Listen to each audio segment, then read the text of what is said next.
Hello प्यारे छात्रों, आप लोग कैसे हैं। मैं उम्मीद करता हूं कि आप लोग बहुत अच्छे होंगे।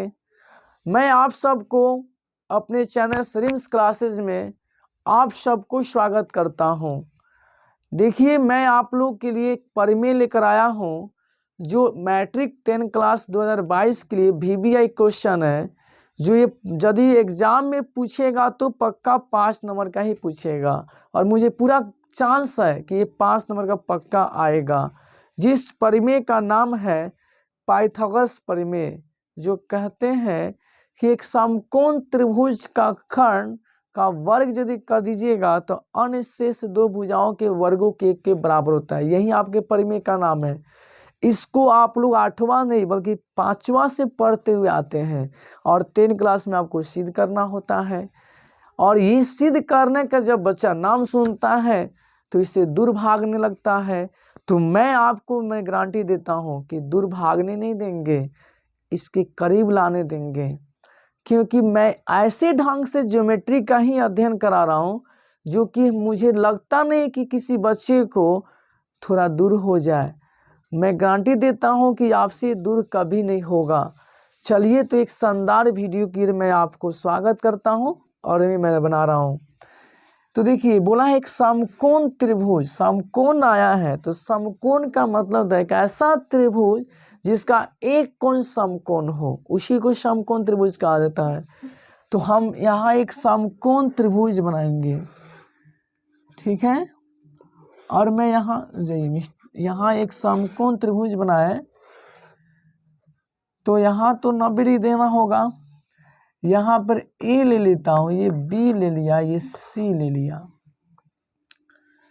और हमने क्या किया, एक रचना भी कर देता हूँ यहाँ पे D, जो ये लंब है, ठीक। तो एक समकोण त्रिभुज हमने बनाया ABC, जिसमें कोण A समकोण है। अब यही हमको पाइथागोरस प्रमेय सिद्ध करना है कि AB का स्क्वायर प्लस AC का स्क्वायर बराबर BC के स्क्वायर के बराबर होता है। यही सिद्ध करना है प्यारे छात्रों। खूब दिमाग लगाना है आपको भी, यहाँ से आपको हटना नहीं यदि देख रहे होंगे तो। और ये खास करके वैसे बच्चे के लिए है जो इस साल मैट्रिक के एग्जाम देने वाले हैं। तो थोड़ा मेरा एक आपसे विनती है कि पूरा आप एक जैसे पूजा पाठ करके बैठ जाते हैं पूजा करने के लिए, सेम उसी प्रकार से एक विद्या भी पूजा के समान होता है। आप उसकी साधना कर लें, क्योंकि ये सब एग्जाम में 1 ना 2 नंबर के नहीं आता है, ये जब आता है 5 नंबर का आता है। इसीलिए मैं आपसे रिक्वेस्ट करता हूँ, इसमें आप टाइम को कहीं विलम्ब ना करें, आप जरूर इसमें इंगेज रहें।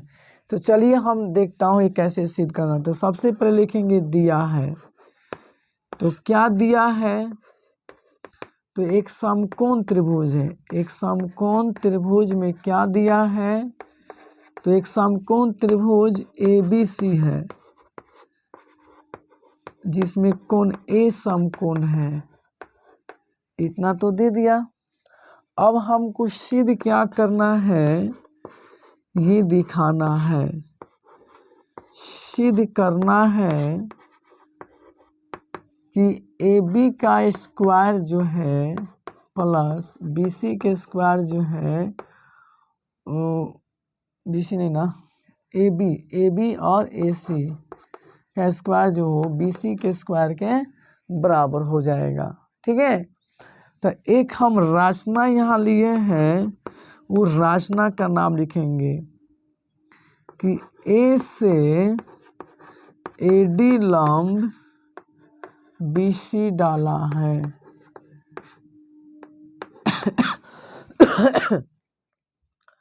अब आपको प्रमाण में आना है, वो प्रमाण क्या लिखाएगा, तो त्रिभुज ABC और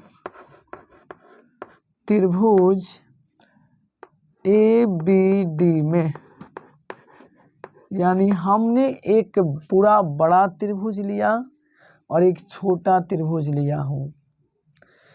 तो हम देखेंगे छोटा त्रिभुज में कि कोण ए बी सी बराबर कोण ए डी बी ये उभयनिष्ठ कोण है। क्या है? उभयनिष्ठ कोण है। ठीक है ना, ये हमने उभयनिष्ठ लिखा हो। उभयनिष्ठ का मतलब क्या होता है? सॉरी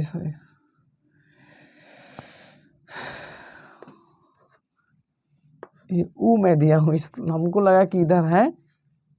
तो देखिए ए बी सी ये कोण बड़का त्रिभुज के लिए और ए बी डी छोटका त्रिभुज दोनों में आ रहा है। जब दो कोण दो त्रिभुज में आता है तो उसको उभयनिष्ठ कोण कहते हैं। मैंने कहा दो कोण दो त्रिभुज में अगर एक कोण दोनों में शामिल है तो वही उभयनिष्ठ कोण हो जाता है। और एक दिया है बी ए सी और कोण बी डी ए, ये प्रत्येक कोण जो है 90 डिग्री है। ठीक इसलिए त्रिभुज ए बी सी समरूप त्रिभुज ए बी डी कौन से? एंगल समरूपता से। थोड़ा सा फ्रेश ना लिखा है तो मैं बोल दे रहा हूँ समरूपता लिखा हो। अब देखिए जब मैं समरूप कर दिया तब क्या हो जाएगा? भुजा समानुपाती हो जाएगा। तो बड़का त्रिभुज का हम क्या ले रहे हैं? ये इस ए बी सी में अगर ये देखा जाए तो आधार है, तो ए बी आधार हो जाएगा और बी सी कर्ण हो जाएगा। उस जो चीज़ इधर लिए वही चीज़ इधर लेना है छोटका त्रिभुज में। तो ये आधार लिए तो इसका बी डी आधार हो जाएगा। ठीक है, और इस कर्ण बड़का का कर्ण है तो इसका कर्ण क्या है? ए बी है। ठीक है, तो अगर हम तीछा तीछी गुना करेंगे तो ए बी स्क्वायर बराबर क्या आ जाएगा? B C into B D आ जाएगा। इसको हम इक्वेशन 1 ले लेंगे। ठीक है, अब थोड़ी सी जगह कम हो गई है तो आप इसको स्क्रीनशॉट ले लें, हम इसे मिटा देते हैं। ठीक, तो थोड़ा स्क्रीनशॉट ले लीजिए और मैं इसको अब मिटा रहा हूँ। स्क्रीनशॉट हम अगर स्क्रीनशॉट ले लिए होंगे तो थोड़ी सी एक बार और हम आपको समझा दें तो उसके बाद मिटा देंगे। ठीक है ना, देखिए हमको मेरा कहने मतलब है कि बी ए सी और बी ए डी ये दो त्रिभुज हुआ है जो तीनों त्रिभुज को समरूप किया जाता है। तो समरूप यदि करते हैं तो एंगल समरूपता हो सकता है, क्योंकि एक कोण तो उभयनिष्ठ आ गया।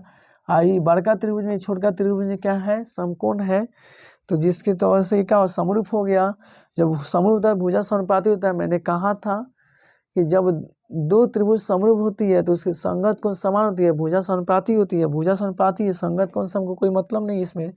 तो इसी प्रकार से अब हम इस त्रिभुज का लेंगे और एक बड़ा त्रिभुज का लेंगे। तो मैं ऊपर से थोड़ा मिटा रहा हूँ, ये नीचे रहने देंगे ताकि समझ में आएगा। तो देखिए, तो हम इसी प्रकार से क्या करेंगे? त्रिभुज ए बी सी और त्रिभुज ए सी डी में क्या आएगा? कोण ए सी बी बराबर कोण ए सी डी। ये हो जाएगा उभयनिष्ठ कोण से। उभयनिष्ठ कोण एक हो जाएगा बी ए सी और कोण ए डी सी। ये प्रत्येक कोण कितना हो जाएगा? 90 डिग्री हो जाएगा। जैसे इस प्रकार से यहाँ है, इसलिए कह सकते हैं त्रिभुज ए बी सी समरूप त्रिभुज ए सी डी एंगल समरूपता से। जब भुजा समानुपाती हो गया, भुजा समरूप हो गया तो भुजा इसका भी समानुपाती तो हम क्या कर रहे हैं, बारका त्रिभुज का मैं AC ले रहा हूँ, बारका त्रिभुज का हम AC ले लिए और उसका हम क्या करते हैं, कर्ण लेता हूँ BC। ठीक है, जब छोटका त्रिभुज आता है तो उसका भी हम आधार लेंगे, तो आधार मेरा CD आएगा और कर्ण हो जाएगा AC। तो इसलिए तिरछा गुना करेंगे तो AC स्क्वायर में क्या होगा, BC इंटू CD, ये समीकरण 2 हो जाएगा। कैसे लिए हैं, बड़का त्रिभुज का AC लिया हूँ, मतलब ये ऊंचाई मानिए का आधार मानिए, और बड़का त्रिभुज का बटा कर्ण ले लिया हूँ, तो छोटका त्रिभुज में ये मेरा आधार या ऊंचाई मान जो, तो ये CD वो हो जाएगा। अगर इसको ऊंचाई मानते हैं तो ये भी ऊंचाई हो जाएगा, और कर्ण इसके सामने समकोण के सामने ना AC कर्ण आ रहा है तो कर्ण ले लिया, आई हो गया। अब क्या करेंगे, समीकरण 1 और 2 को जोड़ने पर देखिए, समीकरण 1 और 2 को जोड़ने पर, ठीक है। अब जोड़ेंगे तो हम ये मिटा दे रहा हूँ क्योंकि इसकी अब जरूरत नहीं है, इसकी कोई ज़रूरत नहीं, यहाँ थोड़ी ज़रूरत है, मैं दिखा रहा हूँ इसीलिए इसको छोड़ दिया।